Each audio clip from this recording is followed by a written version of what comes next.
नमस्कार प्यारे दोस्तों। जंगल की बातें यानी मंगल की बातें।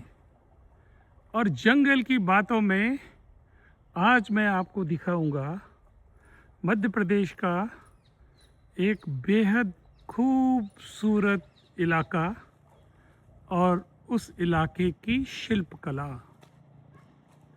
मध्य प्रदेश यानी देश का हृदय प्रदेश, और इस हृदय प्रदेश के हृदय में बसा है पेंच नेशनल पार्क। और इस पेंच नेशनल पार्क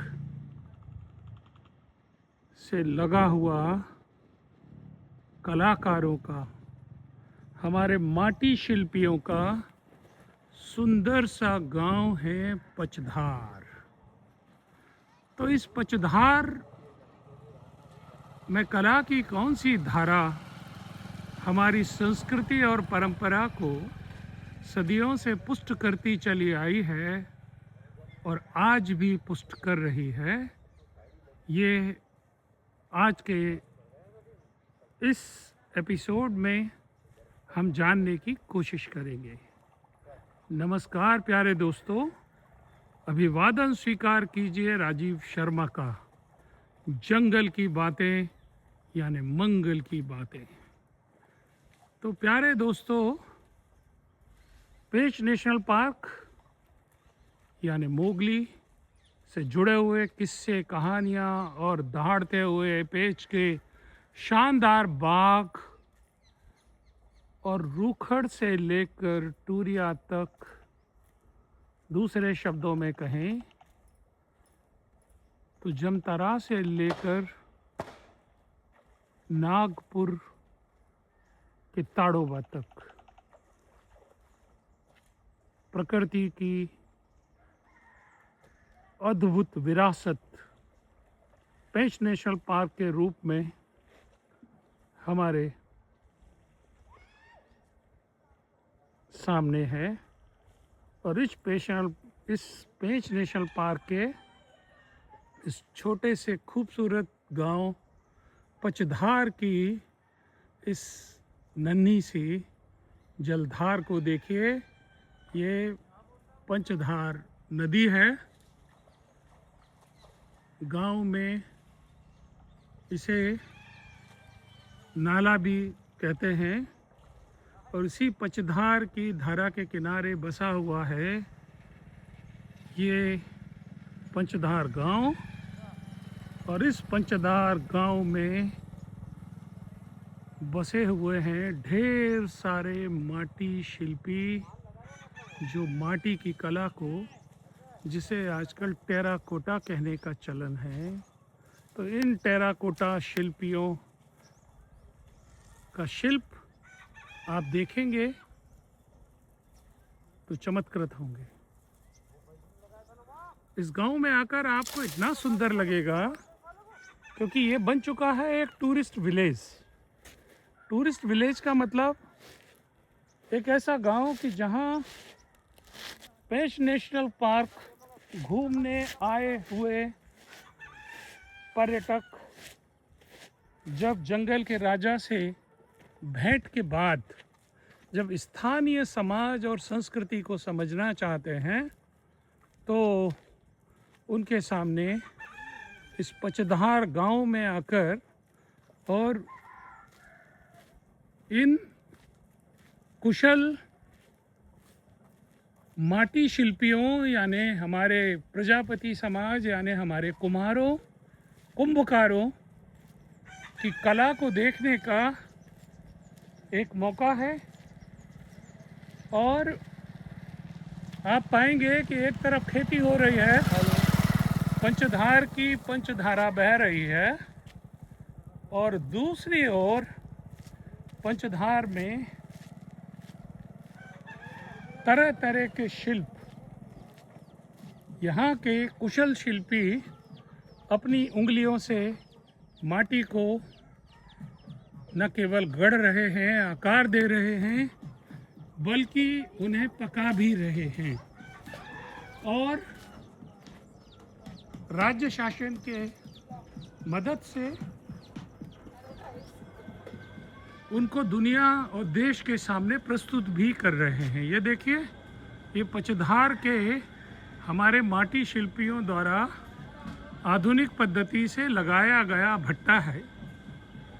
भट्टा यानी भट्टी, भट्टी यानी फर्नेस, फर्नेस माने कि जिसमें इनको पकाया जाता है। और ये जो कलश इन्होंने बनाए हैं, ये कलश का ढेर आप देख रहे हैं, और पूरे गांव में इसी तरह से माटी शिल्पी कई सारी चीज़ें बना रहे हैं जो आप आगे देखने वाले हैं। लेकिन मुझे बहुत ही अच्छा लगा कि हमारी ये पारंपरिक कला, माटी शिल्पियों की ये पारंपरिक कला नए विज्ञान और तकनीकी माध्यम से भी जुड़ी है। मुझे अच्छा लगा कि यहाँ के ज़्यादातर माटी शिल्पी युवा हैं, पढ़े लिखे हैं, और इस माटी शिल्प को नई ऊंचाइयों तक पहुंचा रहे हैं। स्क्रीन पर आप जो ये सफ़ेद रुई जैसे ढेर देख रहे हैं, ये असल में अग्निरोधी चादरें हैं कि जिनको जब इस भट्टी में ये पकाते हैं तो ऊपर से ढक दिया जाता है, और इसमें चूंकि अग्निरोधी है तो इसमें आग नहीं लगती, और ये भट्टी को गर्म बनाए रखती है, उसकी गर्मी को, ऊष्मा को बचा कर रखती है। आप देख रहे होंगे स्क्रीन पर कि पचधार के ये युवा माटी शिल्पी आधुनिक तरीके से मशीनीकृत चाक पर अलग अलग आकृतियों को आकार दे रहे हैं। यानी ये बड़े पैमाने पर उत्पादन करने में सक्षम हैं। और जब मैंने इनसे बात की तो इन्होंने बताया कि ये नागपुर में और पूरे महाराष्ट्र में अपने पचधार की इस शिल्पकला में बनाए गए कलशों, मटकों और अन्य वस्तुओं को भेजते हैं। ये जो घड़े आप देख रहे हैं, इसको बोलते हैं ठंडे पानी का मटका। ठंडे पानी का मटका की खासियत ये है कि साधारण मटके में पानी जितना ठंडा होता है, पचधार के इन ठंडे पानी के मटकों में, क्योंकि इनको एक विशिष्ट शैली से बनाया गया है, तो इनमें पानी और ज़्यादा ठंडा रहता है। सामान्य मटकों की तुलना में कई गुना अधिक ठंडा रहता है। और ये देखिए,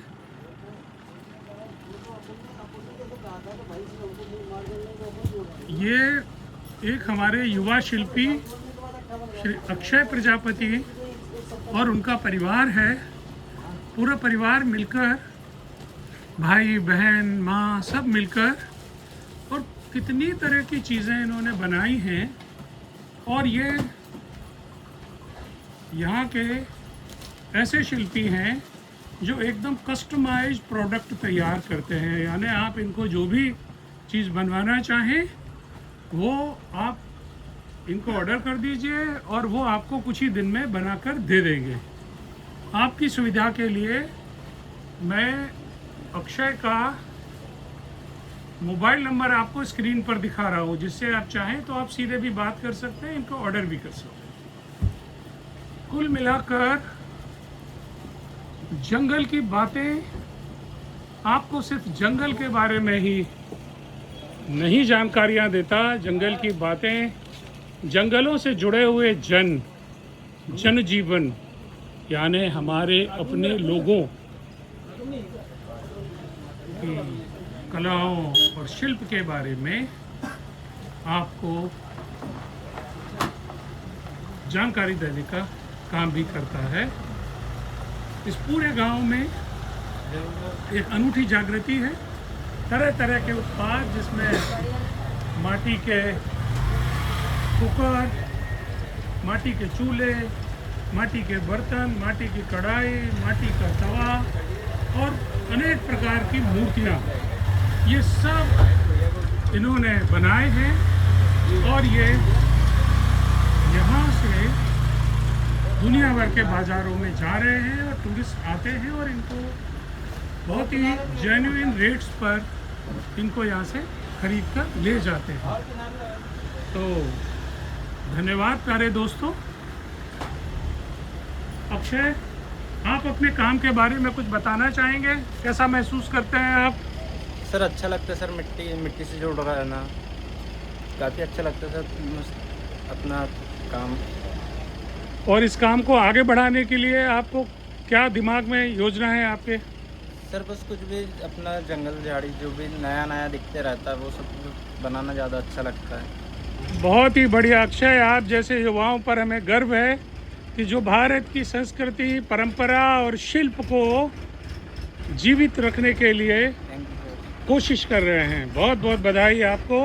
और इसी के साथ मित्रों, आप सब का जिन्होंने जंगल की बातों के इस एपिसोड का आनंद लिया, उनका शुक्रिया।